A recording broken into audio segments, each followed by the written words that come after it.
Hello everyone, অনেকদিন পর আবার একটা শ্যুটের বিটিএস নিয়ে চলে এলাম।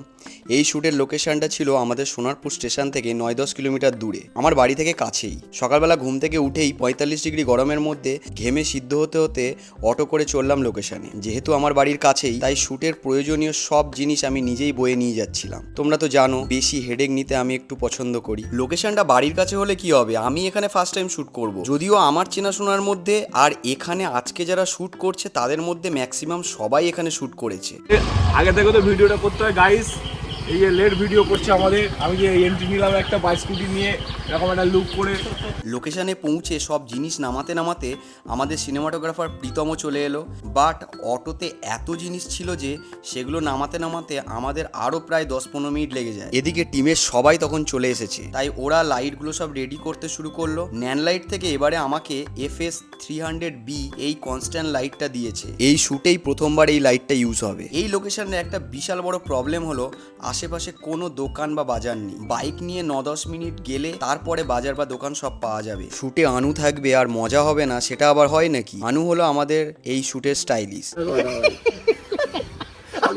যাই হোক, মজা করতে করতে কখন যে দুপুর 12টা বেজে গেছে বুঝতে পারিনি। তাই মেকআপ রুমে গিয়ে একটু তাড়াতাড়ি করতে বলে এলাম। তারপর আমাদের ফার্স্ট শ্যুট লোকেশনটা ফিক্সড করে সেখানে লাইট সেট আপ করতে বললাম। এদিকে সূর্য তখন মাথার উপরে, মোবাইলে দেখলাম ফিলস লাইক 47 ডিগ্রি। এদিকে একসঙ্গে 3জন মডেল রেডি হয়ে গেছে। মডেলরা বাইরের গরম দেখে রুম থেকে বের হতেই ভয় পাচ্ছে, তাই ওদেরকে রুমে বসতে বলা হলো।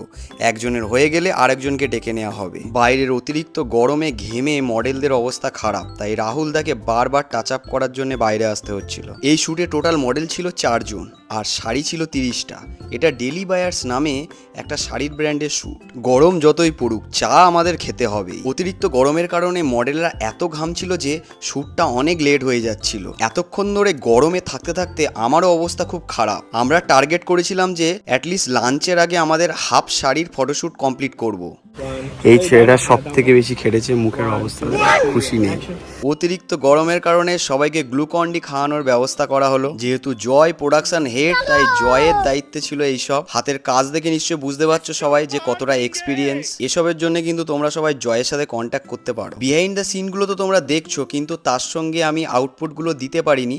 আমি আউটপুটগুলো শেষে দিয়ে দেবো, তোমরা সবাই দেখো কেমন হয়েছে জানিও অবশ্যই। আমরা খুব চেষ্টা করছিলাম যে লাঞ্চ ব্রেকটা যাতে 3টের মধ্যে নেওয়া যায়, কারণ আমাদের মেন একটা সেট আপ করে শ্যুট বাকি ছিল, ওটা সন্ধে হবার আগেই আমাদের কমপ্লিট করতে হবে। কিন্তু দুর্ভাগ্যবশত আমাদের লাঞ্চ ব্রেক নিতে নিতে 4টে বেজে যায়। আর এই লাঞ্চ ব্রেকের আনন্দে সুস্মিতার নাচ দেখো একবার। লাঞ্চ করে নিয়ে আমরা এক ফোঁটা রেস্ট নেওয়ার টাইম পাইনি, তাই তাড়াতাড়ি করে সেট আপটা রেডি করতে শুরু করলাম। অনেকে আমাকে বলে, তুমি ফটোগ্রাফার হয়ে এসব রেডি করার কাজগুলো কেন করো? বাট সত্যি কথা বলতে আমি না চুপচাপ বসে থাকতে পারি না, আমার ভালো লাগে এগুলো করতে। আমি প্রথম থেকেই খেটে কাজ করতে ভালোবাসি, ওই বসে বসে অর্ডার করতে আমার একদমই ভালো লাগে না। তোমরা যারা ভিডিওটা দেখছো তারা কিন্তু অবশ্যই আউটপুটটা শেষে দেখো কেমন এসছে ছবিগুলো, আশা করি ভালো লাগবে তোমাদের। এদিকে মজা করতে করতে আমাদের সন্ধ্যের আগে মোটামুটি মেন যে লুকসটা ছিল সেটা কমপ্লিট হয়ে গেল। এদিকে তোমরা জয়ের মুখ দেখে নিশ্চয়ই বুঝতে পারছো, ধোঁয়া দিতে দিতে বেচারার হালাত খারাপ। এছাড়াও সকাল থেকে ও 20-25 বার আপ ডাউন করেছে। কখনো লেন্স আনতে গেছে, কখনো খাবার আনতে গেছে, কখনো জল আনতে গেছে। সো ওর হালাত সবার থেকে বেশি খারাপ ছিল। শ্যুট শেষের দিকে আসতেই সুস্মিতার মাথা খারাপ হয়ে গেছে পুরো।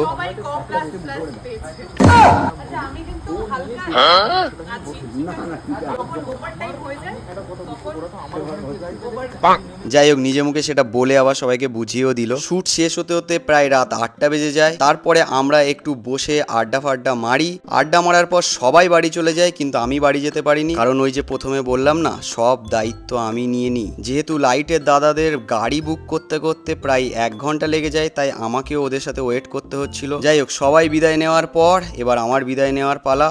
আমি তারপর সব জিনিসপত্র গুছিয়ে অটোতে করে আমি আবার আমার বাড়ির দিকে রওনা দিলাম। আজকের মতো এটুকুই, আবার দেখা হবে একটা নতুন ভিডিওতে।